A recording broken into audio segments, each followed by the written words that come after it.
The rain in the Garhwal Himalayas didn't fall. It threw itself against the earth. Inside the ancient stone walls of the Kedarnath temple, Raghav huddled with 40 other pilgrims.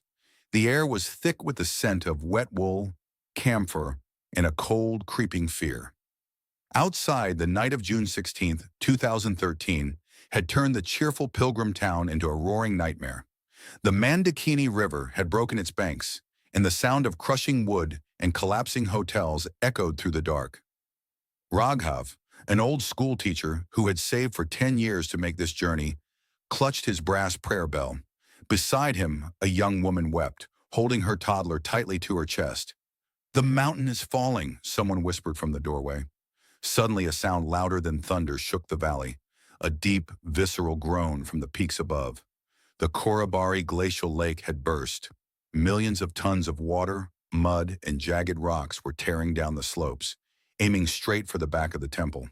Through the heavy wooden doors, Raghav watched the darkness shift. A wall of black water, easily 30 feet high, surged toward them. People screamed, rushing toward the inner sanctum, pressing themselves against the cold, triangular stone idol of Shiva. Raghav closed his eyes, bracing for the impact that would crush them all. Then came a violent, earth-shattering thud. The ground beneath their feet bucked, but the temple walls held. The roar of rushing water grew deafeningly loud, yet it sounded like it was passing around them, not through them. Minutes felt like agonizing hours as the deluge sprayed through the stone windows, but the main structure remained unbroken. When dawn finally broke, a heavy, eerie silence fell over the valley. Raghav pushed open the temple doors and stepped out into the gray light. The bustling town of hotels, shops, and paths was completely gone, wiped clean into a barren wasteland of gray mud and debris. But the temple stood untouched. Slowly, the survivors walked around to the back of the shrine to see what had saved them. There, resting just a few feet from the rear wall, was a colossal boulder.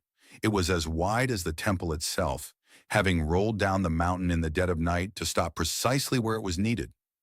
It had acted as a giant wedge, splitting the deadly wave of mud and water into two paths that rushed harmlessly around the sides of the sanctuary.